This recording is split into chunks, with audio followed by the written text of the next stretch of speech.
పొంగునూరు నియోజకవర్గం మా తల్లితో సమానము.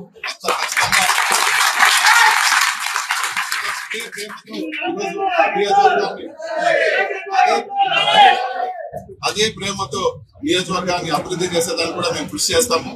అంతేకాకుండా ఎటువంటి అపోహలొద్దు. ఎక్కడ కూడా ఇప్పటి వరకు కూడా పాపులేషన్ సెన్సెస్ అవ్వలేదు. ఈ రోజు కాన్స్టిట్యున్సీ ఆర్గనైజ్ అవుతుంది. సో ఖచ్చితంగా పొంగునూరు గాని లేకపోతే అటు సైడ్ పులిచెర్ల గాని వీటన్నిటిలో కూడా మేము ప్రాతినిధ్యం వహిస్తాము. ఒకవేళ నిజంగా బైఫర్కేట్ అయితే మన నియోజకవర్గం రెండుగా అయితే నేను కూడా ఎమ్మెల్యేగా వచ్చి ఏ ఒక్క మండలాన్ని కూడా వదులుకునేది లేదు. ఖచ్చితంగా డెవలప్మెంట్ చేసేదానికి అదే విధంగా ప్రజలు కార్యకర్తలందరికీ అండగా ఉండే విధంగా మేము ఉంటాము. ఎవరికి వాడు కొట్టుకుని నాకు దెబ్బ తగిలిందంటే నేనేం చేయలేను. కానీ ఎందుకు ఈ మాట చెప్తున్నానంటే మీరు అనుకోవచ్చు, మేడం మొన్నటి వరకు మీరు ప్రతిపక్షంలో ఉన్నారు కదా, చాలా చెప్పారు కదా అని మీరు అనుకోవచ్చు. ఒక్కసారి ఆలోచించండి. ప్రజలు మాకు ఇచ్చిన మ్యాండేట్ 151 కాదు, 164.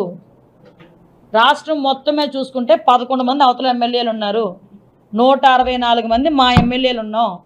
నిజంగా మేము దాడే చేయాలి, మేము కక్షే సాధించాలి, లేదు అవతల వాడు అంతే చూడాలి అనుకుంటే ఈ రోజుకి మిగతా 164 నియోజకవర్గాల్లో ఉన్న వైఎస్ఆర్సీపీ నాయకుడు ఎవడైనా రోడ్డు మీద తిరగలడా? చెప్పండి ఒకసారి. మీరు విషయం వినండి. మీరు అడిగారు, నేను సమాధానం చెప్తున్నా.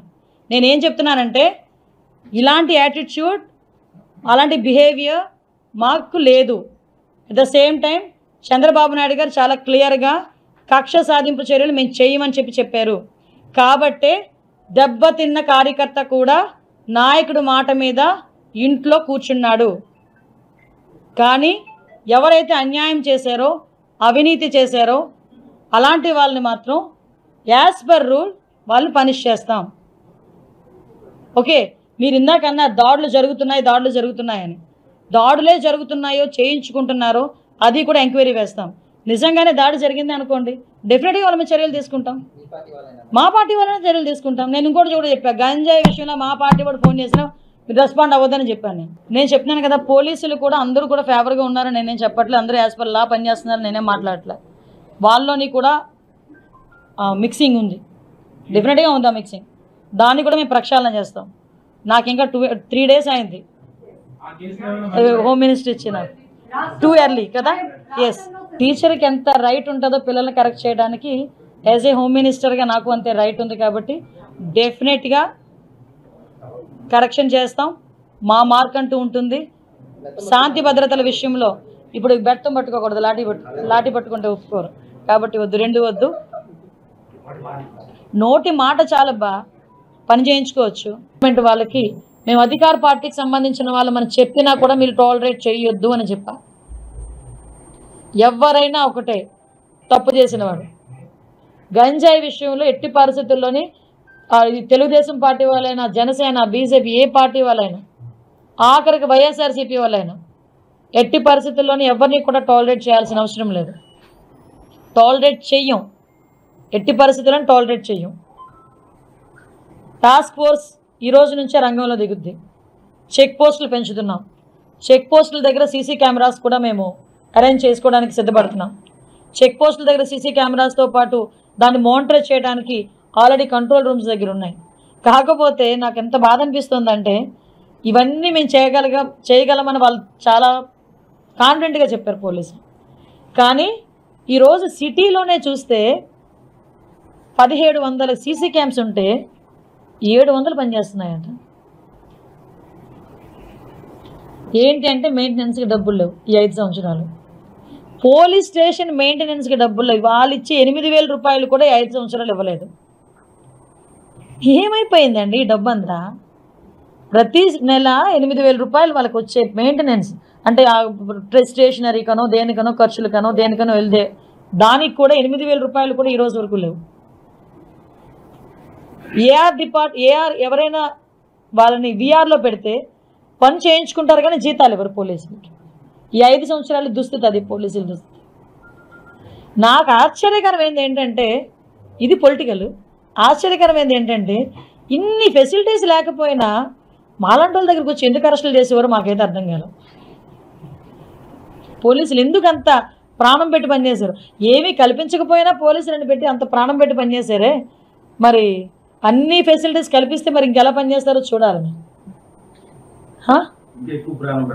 ఏమో చూడాలి. అంటే మా మీద అంటారా వాళ్ళ మీద అంటారా? యా, నేను ఇంకోటి కూడా చెప్పా, ఎట్టి పరిస్థితుల్లోని కూడా సమయానికి అనుకూలంగా ఏదో సేఫ్ గేమ్ మాత్రం ఆడొద్దు.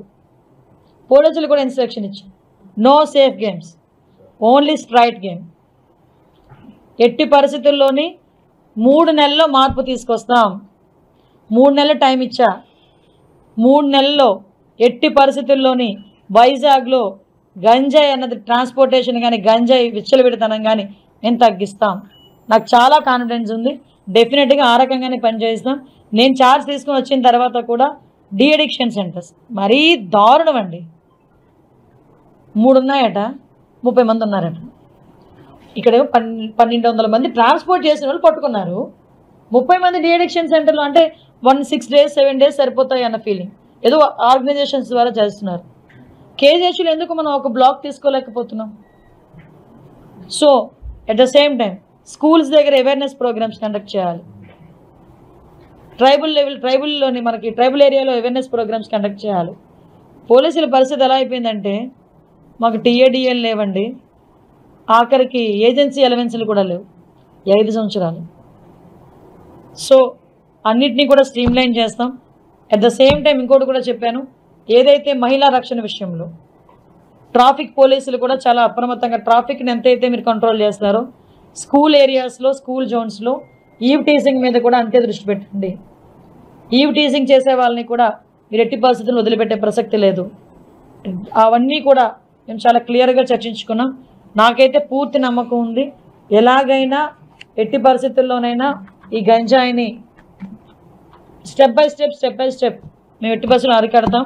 క్రైమ్ రేటు కూడా ఎట్టి పరిస్థితి తగ్గుతుందని నమ్మకం అయితే నాకు ఉంది. తీసుకుంటున్నా, డెఫినెట్గా నేను ఛాలెంజ్గానే తీసుకుంటున్నాను.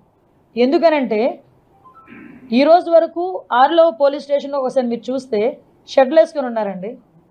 పోలీస్ స్టేషన్లో మినిమం ఫెసిలిటీస్ లేవు, మినిమం ఎమ్యూనిటీస్ కూడా కల్పించకుండా పోలీసులు ఉద్యోగాలు చేయమంటే ఎలా అవుతుంది?